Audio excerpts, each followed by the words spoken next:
Sir, मुझे स्वामी विवेकानंद जी जैसा तेज बुद्धिमान बनना है। उनकी बुद्धि का जो स्तर था, आज उस बारे में पूरी दुनिया जानती है। आज का युवा उनसे बहुत प्रभावित है। और सर, मेरा मानना है कि उनकी तेज बुद्धि का कारण जो था वो उनका ब्रह्मचर्य था।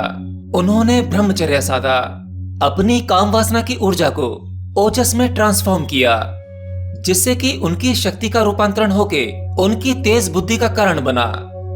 वो एक ज्ञानी पुरुष थे। मैं उनके ही जैसा आचरण फॉलो करता हूँ। उन पर मेरा बहुत विश्वास है। मैं उनकी ही तरह बनना चाहता हूँ, लेकिन हर बार मेरा ब्रह्मचर्य टूट जाता है। तो क्या मैं उनकी तरह कभी ज्ञानी नहीं बन पाऊंगा?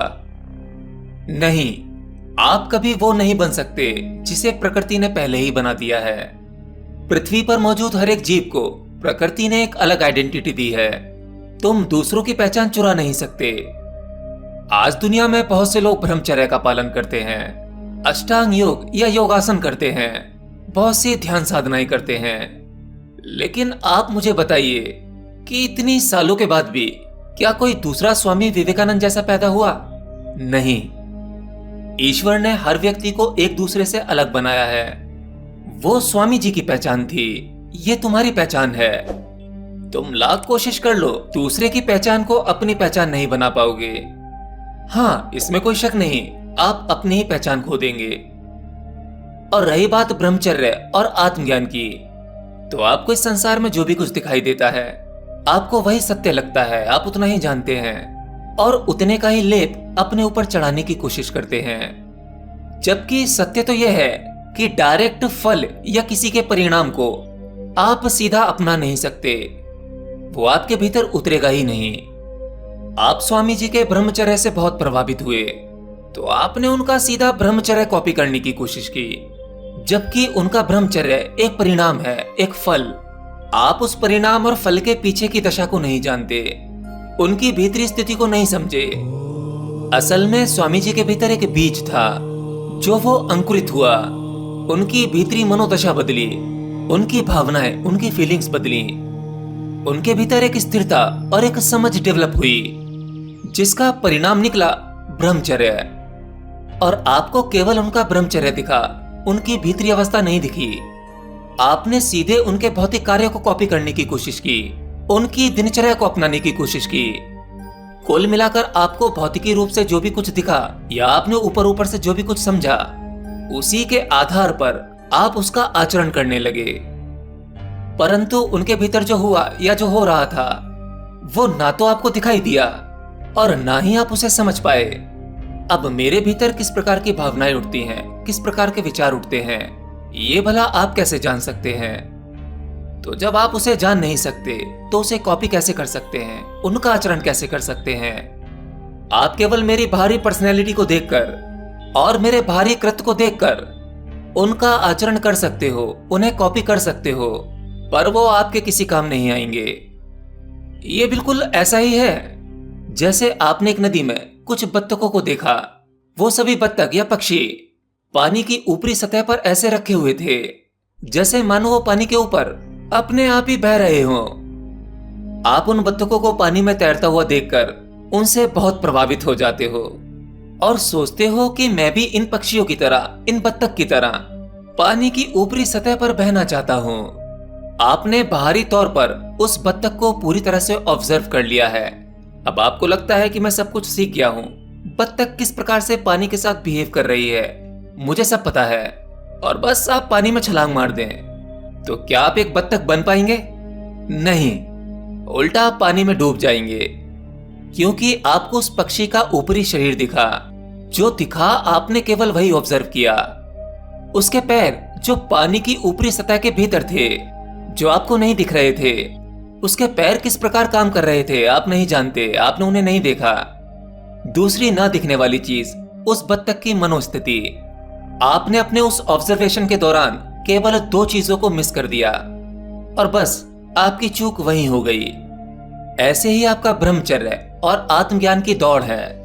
आपको जो चीज अच्छी लग जाती है या जो भी चीज प्रभावित करती है, आप उसी मार्ग को फॉलो करने लगते हैं। लेकिन आप यह भूल जाते हैं कि आप उस मार्ग को फॉलो नहीं कर रहे हैं, बल्कि किसी के द्वारा किए गए कार्यों के परिणाम या उसके फल को कॉपी कर रहे हैं।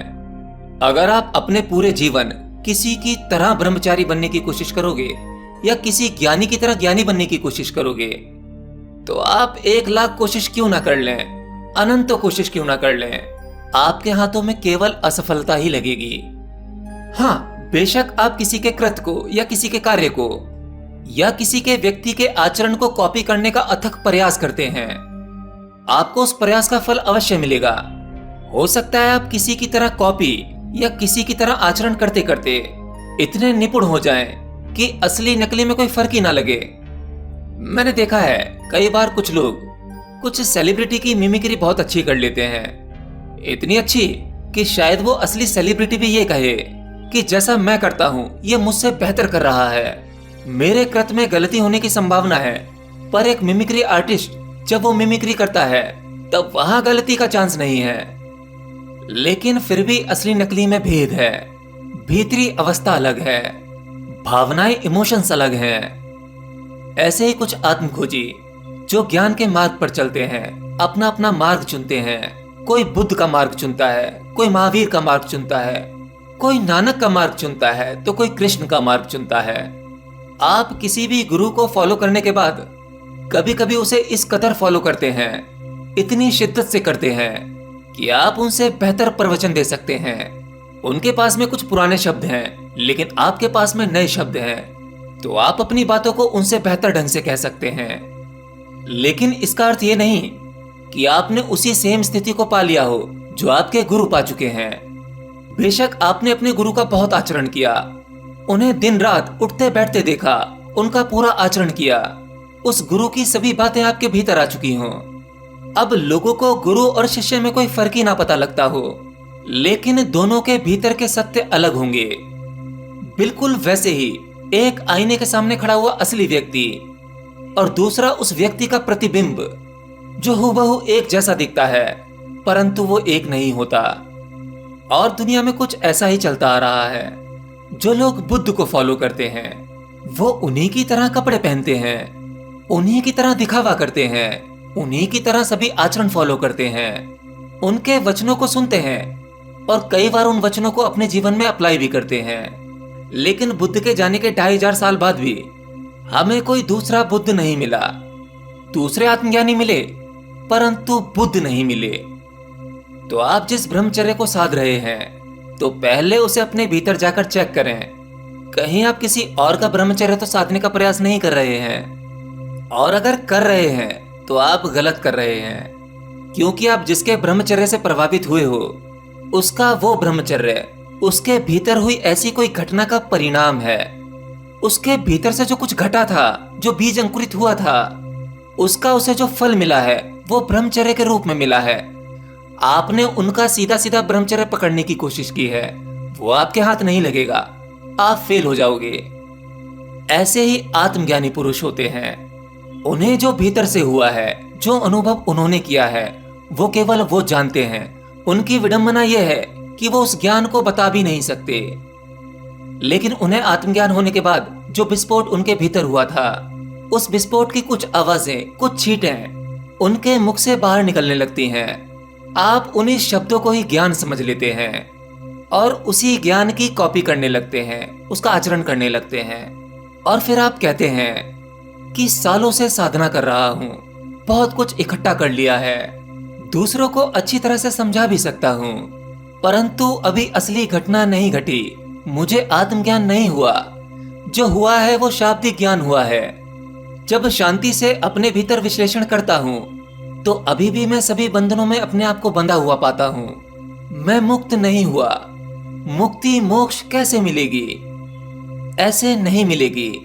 अभी तक आपने मुक्ति मोक्ष और ज्ञान को पकड़कर खींचने की कोशिश की है। बस ढील दे दो, जहां हो वहीं ठहर जाओ, एक्सेप्ट कर लो, स्वीकार कर लो, सभी चाहत सभी इच्छाएं गिरा दो और अपने आप को पूरी तरह से उस परमात्मा पर ही छोड़ दो। ज्ञान हो तो सही, ना हो तो सही। अब तो मुक्ति मोक्ष भी नहीं चाहिए, ज्ञान भी नहीं चाहिए। बस थककर हार जाओ, अपनी सभी पकड़ को ढीला छोड़ दो, तभी वो घटना घट सकती है जिसके लिए न जाने आपने कितने जन्म ले लिए हैं और आगे भी आवागमन लगा रहेगा।